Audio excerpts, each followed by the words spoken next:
Queria convidar você a abrir sua Bíblia no texto de Neemias. Neemias capítulo 5.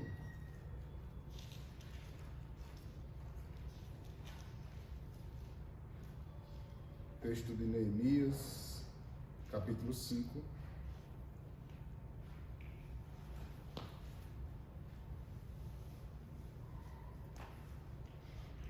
Se você achou, diga amém.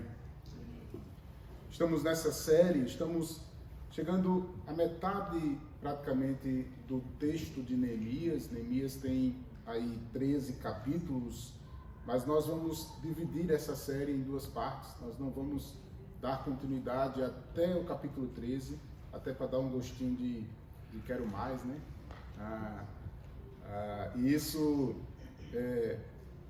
pensando também na série que nós queremos ministrar na próxima agora, no mês de março e no mês de abril, nós queremos falar sobre a paixão de Cristo, nós queremos falar sobre a Páscoa, nós queremos entender os passos que Jesus deu até chegar o momento da sua crucificação, até a sua ressurreição. Então nós vamos caminhar aí esses 2 meses, o mês de março e o mês de abril, falando sobre esta nova série, a série nos passos da paixão de Cristo. Então, esse sábado e o próximo sábado nós estaremos terminando esta série, dando uma pausa nela, e depois nós retornaremos para compreender completamente a linha de pensamento do texto de Neemias.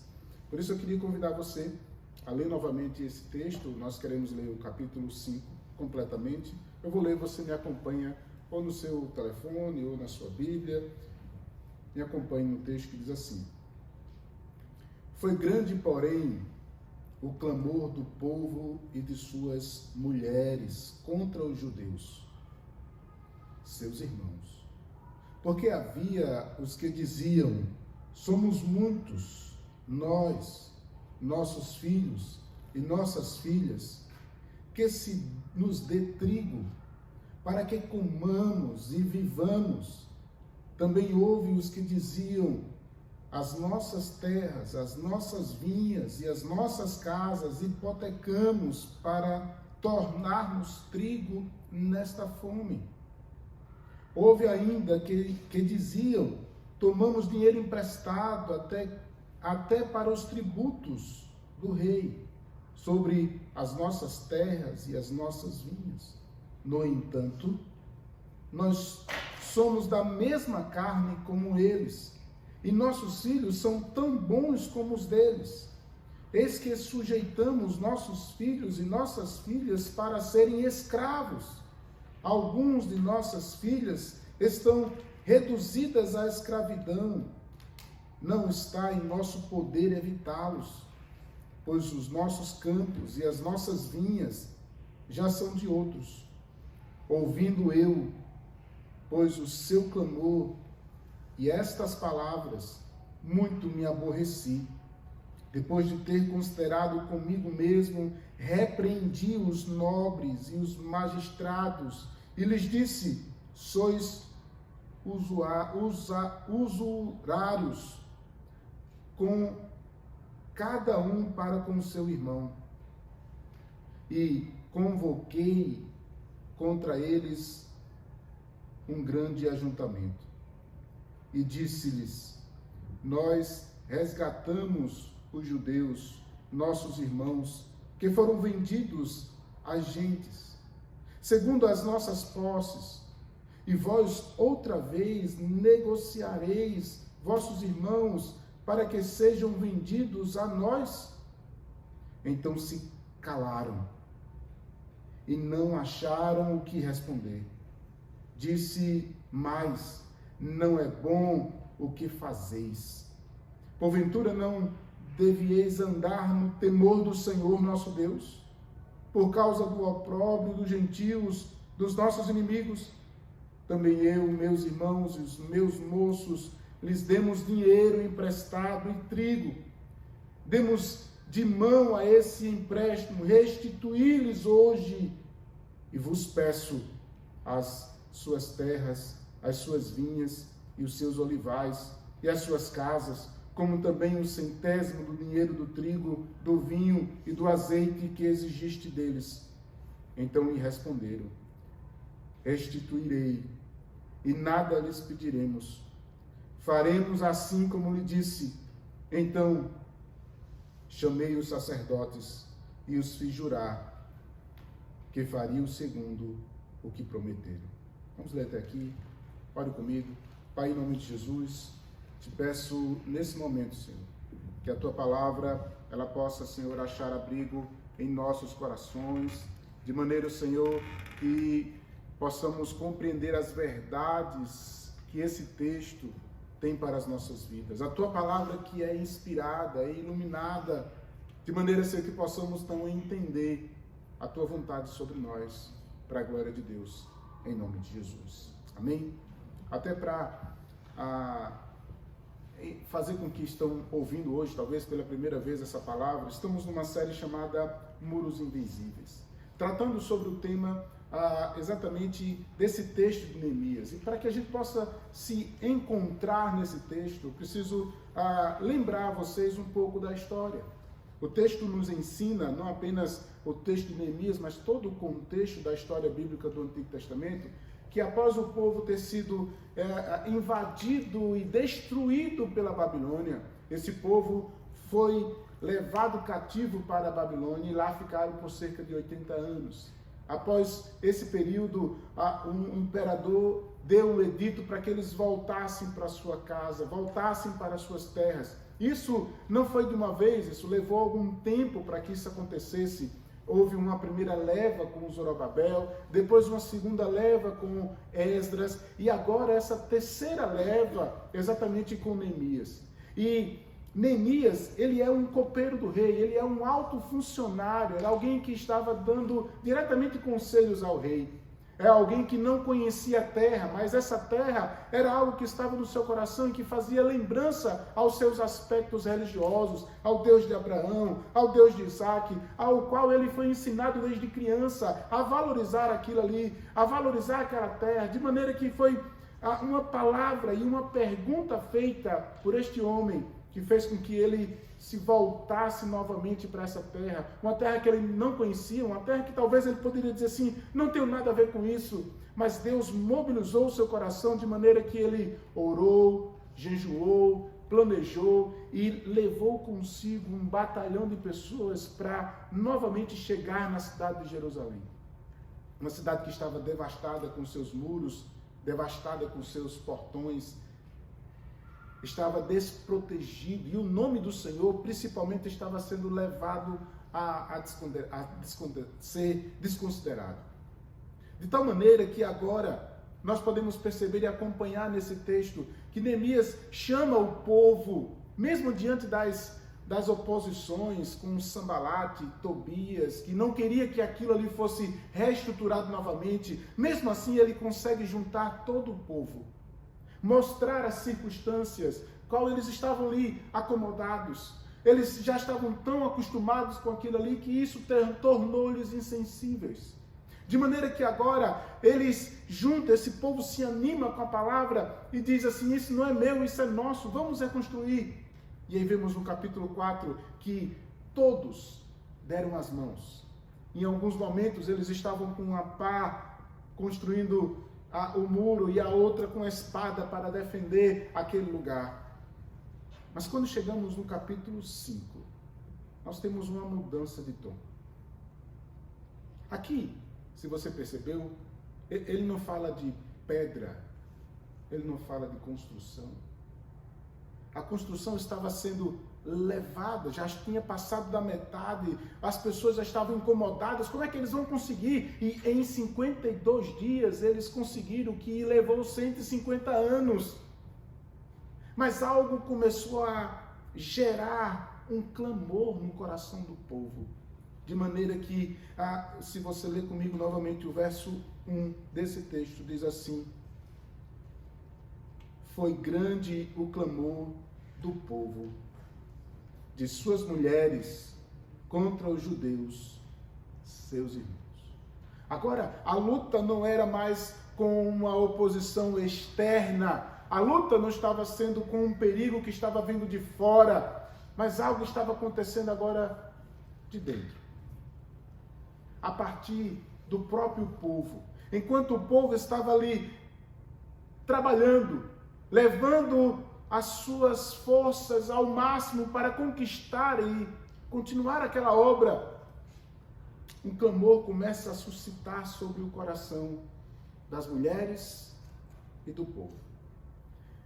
Ao estudar esse texto, eu fiquei pensando um pouco na minha vida. Um texto que parece tão sem sentido às vezes. Um texto que parece que a gente não consegue nem compreender um pouco o que realmente está acontecendo. Mas eu me lembrei de dois momentos. Um primeiro momento em que eu estava sendo o diretor de um projeto social na cidade de João Pessoa, em um dos bairros onde há muita vulnerabilidade social.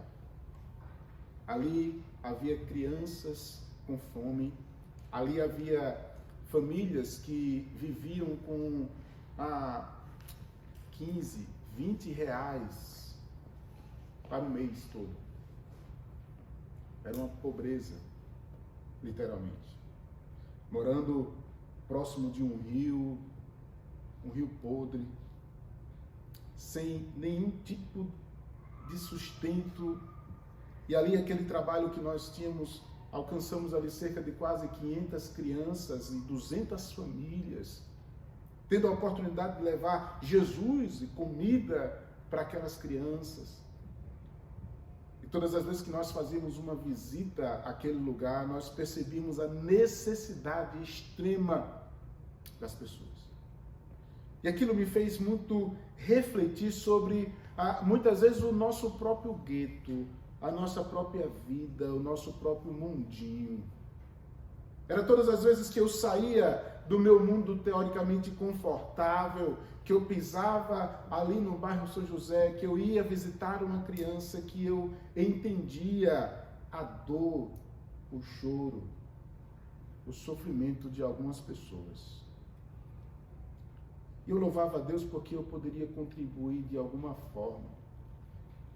Eu me lembro que eu fui questionado uma vez com uma pessoa, porque eu levei 300 crianças para o cinema.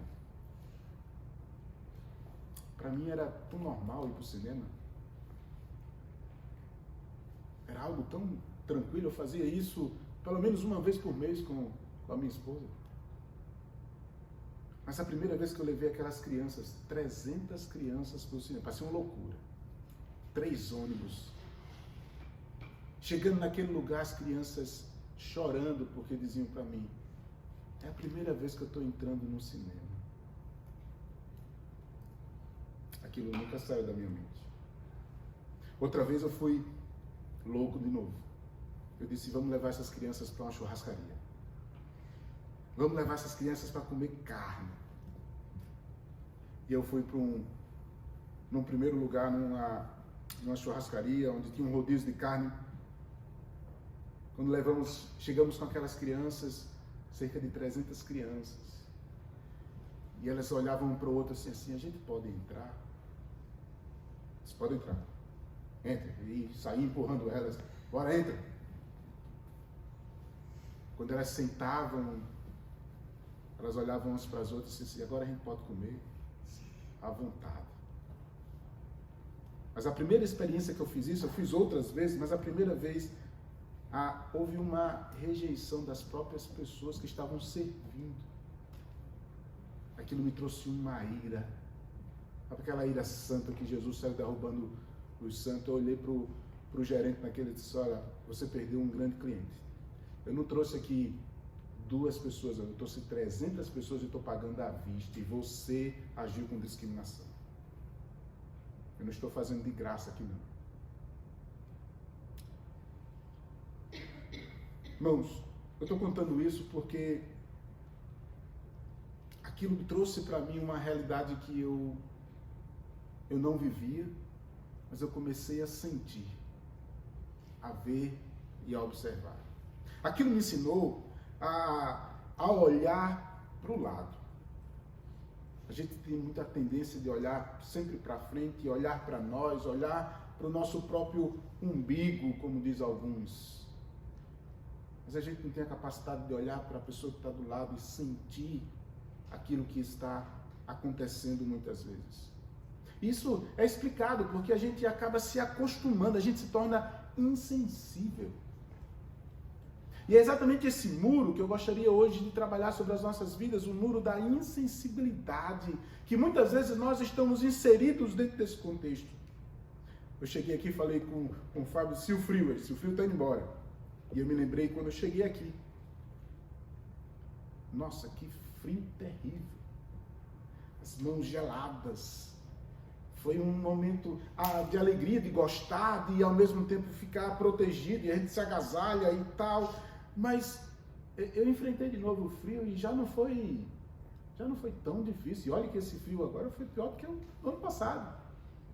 Mas a gente já superou mais um pouco. Isso significa que o nosso corpo, ele se adapta com as realidades que nós impomos para eles.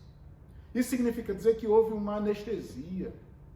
Houve uma insensibilidade do nosso corpo para suportar aquilo que estava acontecendo ao nosso lado. Pasme, nós também passamos por situações como essa, onde nós estamos tão acostumados com a nossa própria realidade, com as nossas próprias dificuldades, diante das lutas e das dores, e isso nos torna insensíveis com as circunstâncias que estão ao redor da gente. A gente não olha as necessidades. A gente não observa a dor que outros estão passando. E ainda temos a capacidade de dizer assim, eu não tenho nada a ver com isso.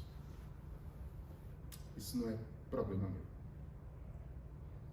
A palavra que nós lemos hoje trata exatamente dessa insensibilidade dos magistrados, dos nobres, diante de uma circunstância de usura.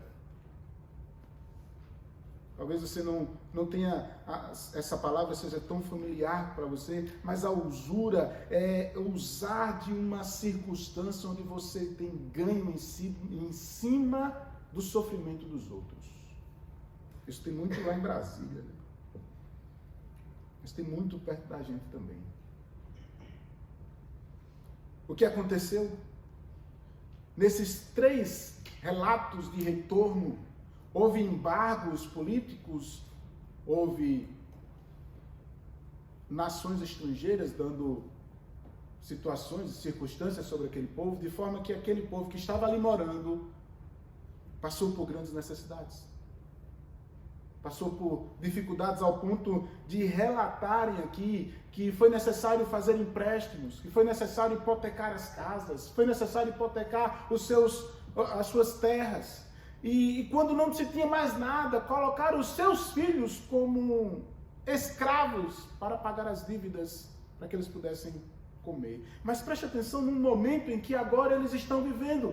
Eles estão vivendo um avivamento espiritual. Eles estão ajuntados, unidos, independente de quem seja, estão lá fazendo um muro, reconstruindo aquele lugar, completando a obra, mas a dor continua ali, a fome continua ali, a miséria continua ali. E é exatamente nesse momento em que parece que estão insensíveis à dor, que um grupo se levanta e faz um grande clamor. E aqui me chama a atenção porque o nosso corpo fala. Há um momento em que nós não aguentamos ao ponto de chegar e dizer assim, ei, eu não aguento mais. Eu preciso de ajuda. Eu preciso de ajuda. E o clamor, e preste atenção que a palavra usada exatamente nesse texto por Neemias não é uma fala de murmuração, é a mesma palavra usada lá em Êxodo capítulo 2, quando o povo clamava por libertação. Agora o povo, e movido agora pelas mulheres, foi grande, porém, o clamor do povo, de suas mulheres, contra os nossos irmãos. Isso mostra exatamente no texto a fome, a perca das terras e os filhos escravos. Isso relata exatamente a clareza do pecado da usura de um grupo que está tendo a oportunidade de ganhar em cima da necessidade dos outros. Nós temos aqui exatamente essa percepção onde as pessoas estão tão acostumadas a não se meterem, a não lidarem e ainda por cima se aproveitarem das necessidades, que eles estavam ignorando, estavam sendo insensíveis à dor. Eu me lembro eu quero sempre trazer essa correlação com algumas passagens e com algumas experiências. Eu me lembro de uma certa mulher que me procurou e disse: pastor, eu tenho trauma, eu tenho dificuldade, eu sofri tanto, ninguém me ouviu, ninguém se aproximou de mim. Quando eu penso em ir para a igreja, eu entrei em uma síndrome de pânico. Eu não consigo sair de casa. Eu começo a me tremer. Eu passei um ano visitando essa pessoa em casa para que ela pudesse, depois de um ano, entender que nem todo mundo é igual. Para que ela pudesse visitar a igreja. São situações como essas que acontecem ao nosso derredor e nós precisamos ter a capacidade de sermos observadores, de olhar para a necessidade. Às vezes fazer como Neemias. Está tudo bem? Você está precisando de ajuda? E é claro que nós estamos vivendo uma situação totalmente diferente desse grupo.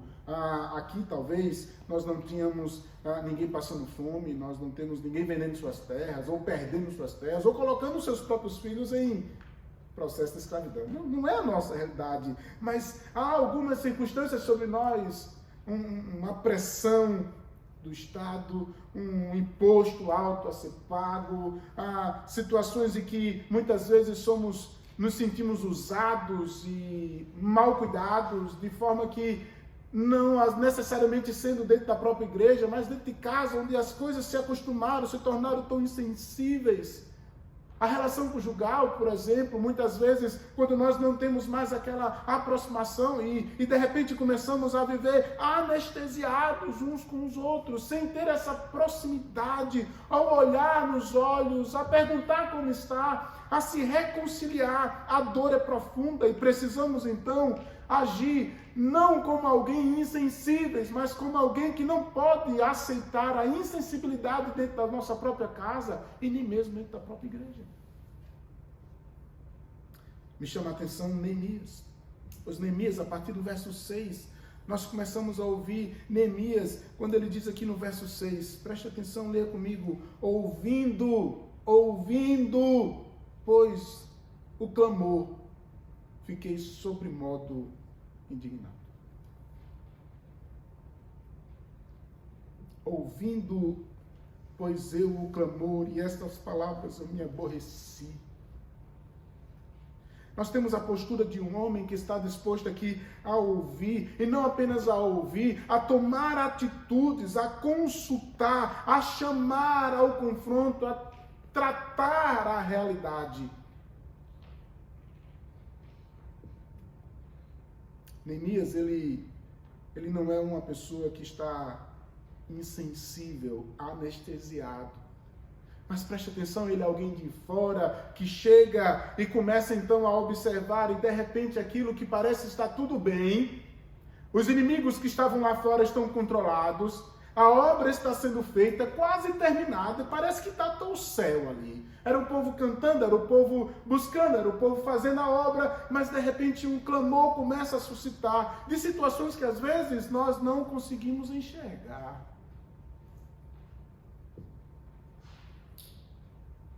Você tem conversado em casa, por exemplo, com o seu cônjuge? Você tem sentido a dor das pessoas que estão ao seu lado? Você tem a capacidade e a empatia de olhar para as pessoas no trabalho? Eu me lembro muito de uma situação onde, numa igreja com quase 100 pessoas, onde eu conhecia, já convivia com elas já há quase 3, 4 anos, e de repente tinha uma jovem grávida, passando por um momento constrangedor, porque ela engravidou antes de casar. Estava naquele momento ao lado do seu futuro esposo, porque não tinha casado ainda, mas estava na igreja servindo. E já estava naqueles momentos já finais. E quando eu entro na igreja, eu cheguei um pouco atrasado, porque eu sento um pouquinho para pregar. E quando eu me levanto, meu olho bate direto no semblante daquela jovem. E eu vi a dor que ela estava passando, e ela estava com vergonha de se levantar. Ela estava com vergonha de dizer, eu estou com dor. Eu chamei a equipe do louvor, toca aqui novamente. Irmãos, vamos cantar mais uma vez aqui. Eu queria que antes de eu pregar, você cantasse o hino, e eu tirei o microfone, fui pertinho dela e disse, você está bem? Ela disse, estou passando mal. Eu disse, vamos agora levar você para o hospital. Chamei um diácono e disse assim, leve ela para o médico. Eu não poderia levar porque eu tinha que pregar. Mas alguém foi lá e levou. Mas preste atenção, nós estávamos todos ali, sem olhar uns para os outros. E como isso chama a nossa atenção, muitas vezes nós não temos a empatia de perguntar, de sentir o que o outro está sentindo. Neemias, ele derruba esse muro ao ponto de ouvir, se aproximar. Mas hoje nós temos uma barreira contra essa insensibilidade, porque nós temos medo de falar. Nós temos medo de nos expor. Nós temos medo de sermos, será que eu vou ser compreendido? Será que eu vou ser mal interpretado? Mas tem hora, irmãos, que o corpo não consegue mais se calar. E é exatamente esse momento, ao ver aquelas mulheres, elas dizem assim, não, eu estou com fome, meus filhos estão assim, todo mundo é igual aqui, nós somos irmãos, não aguentamos mais, nós precisamos resolver isso. Circunstâncias que precisam ser tratadas, pois a raiz do problema é exatamente o que Neemias olha, vocês andam não mais no temor do Senhor. Pasmem, há muitos que estão dentro da igreja sem ter essa percepção de um Deus que controla todas as coisas, de um Deus que está nos observando, de um Deus que está no controle de todas as coisas.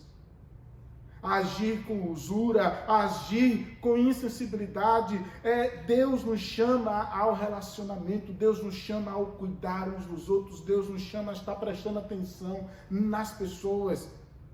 O Deus da aliança nos chama a viver um Deus que olha para nós, e o Salmo 34 diz assim, os olhos do Senhor repousam sobre os justos e os ouvidos estão abertos ao seu clamor. Deus ouve a sua oração.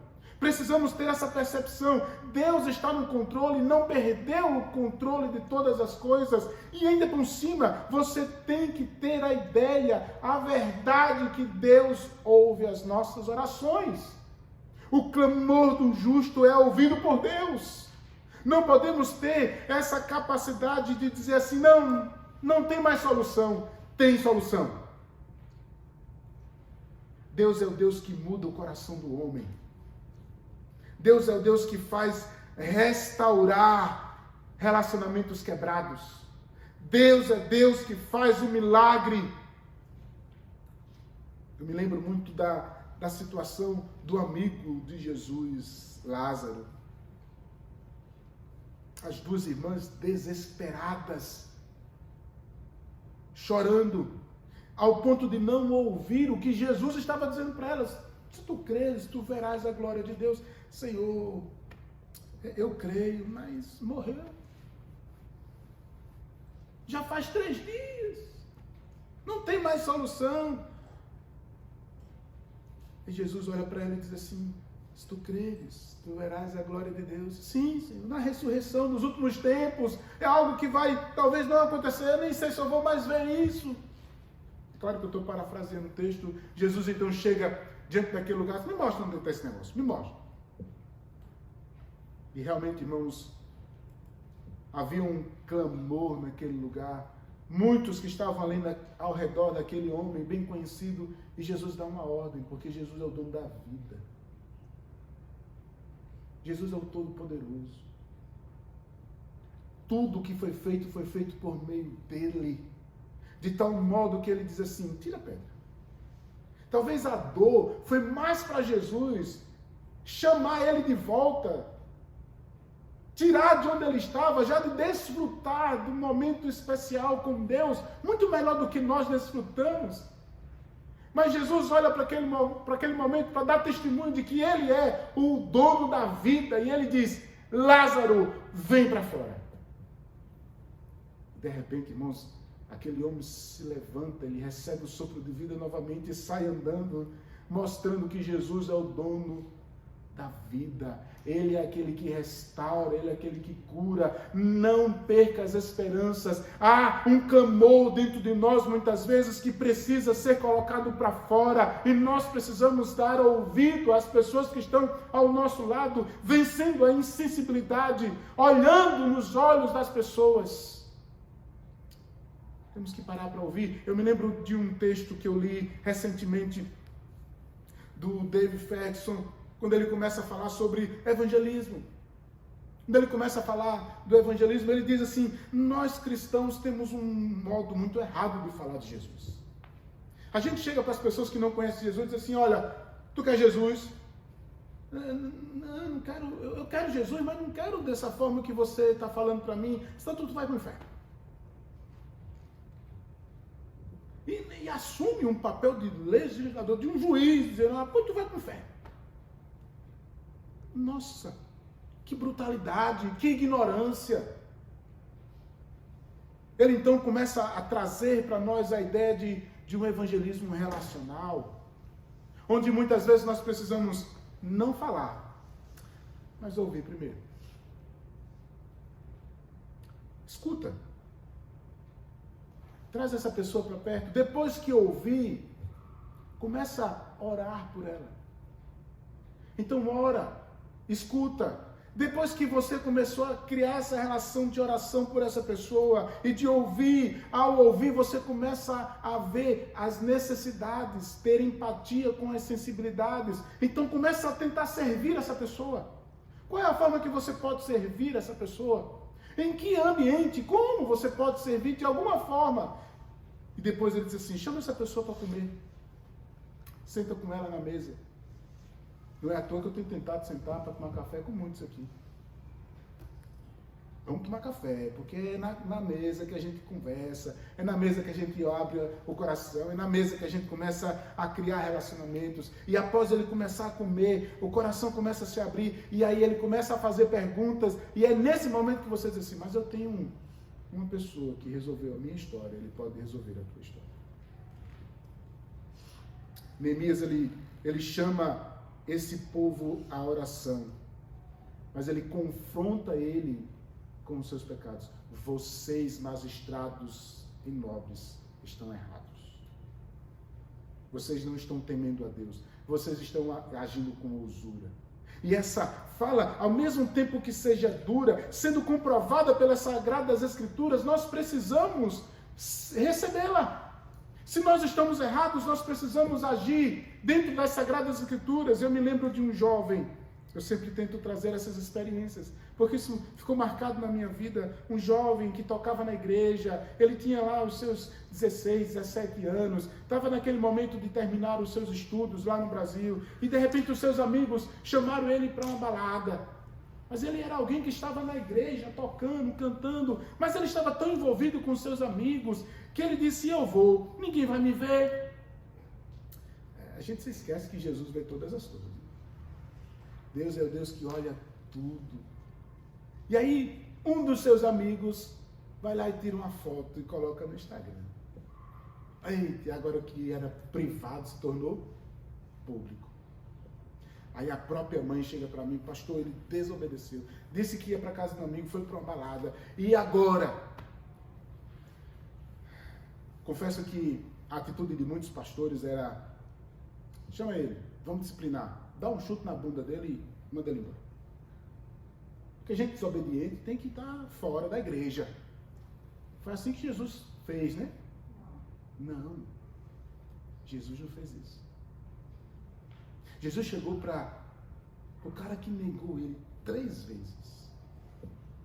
trouxe ele para perto novamente. Eu cheguei para esse rapaz e disse assim, eu vou dar um passeio, vamos ali comigo, eu tenho que olhar um lugar, você pode ir comigo? Pode. E eu comecei a conversar com ele, comecei a ouvi-lo, quais são as suas expectativas, o que você está querendo fazer da vida e tal. E de repente, num momento, ele fez, pastor, eu fiz uma coisa errada. Eu disse, foi? Me conta essa história. O que foi que você fez? Eu desobedeci minha mãe e fui para uma balada. Eu disse, e a foto prova tudo, né? Ele fez, não posso nem negar. E aí eu olhei para ele e disse assim, você se arrepende disso?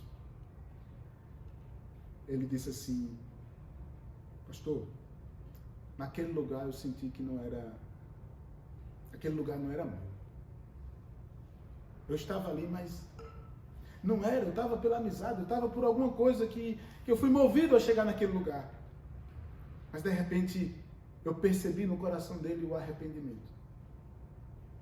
Aí eu fiz a ele refletir. Se você estivesse no meu lugar, como é que você lhe trataria? Qual seria a punição para você? Eu disciplinava, colocava no banco. Eu digo, você é tão duro com você mesmo, né? Eu disse, você sabe por que a disciplina é tão importante na igreja? Eu falei, não, porque a disciplina, ela não pune o pecador, mas chama o pecador ao arrependimento. A disciplina chama a gente a se arrepender dos nossos pecados. Esse é o propósito da disciplina, levar o pecador a se arrepender dos seus pecados e se reaproximar de Deus. Você está arrependido? Ele fez, estou. Eu disse assim, você tem coragem de confessar o teu pecado na igreja? Você tem coragem de chegar na igreja e dizer assim, igreja, eu pequei, eu quero pedir perdão. Sabe por que eu estou perguntando isso para você? Porque você já está arrependido. Eu não tenho motivo para te disciplinar. Você já alcançou a disciplina, você mesmo alcançou esse estado de arrependimento. Agora você precisa fazer isso publicamente, porque aquilo que era privado se tornou público. Ele fez, eu só não vou lhe obrigando a fazer isso não, viu? Estou deixando bem claro. Mas eu quero. Isso prova que eu me arrependi. Quando foi no domingo, preguei. Depois de pregar, eu disse, irmãos, eu queria fazer aqui um ato disciplinar. E eu queria que você prestasse bem atenção. Jesus, ele poderia ter mandado Pedro pastar. Vá se tornar pescador. Mas Jesus, ele não age com os seus filhos e com os seus discípulos da mesma forma que eu e você agimos muitas vezes. Jesus, ele foi atrás do Pedro e disse para Pedro, Pedro, tu me amas? Tu me amas?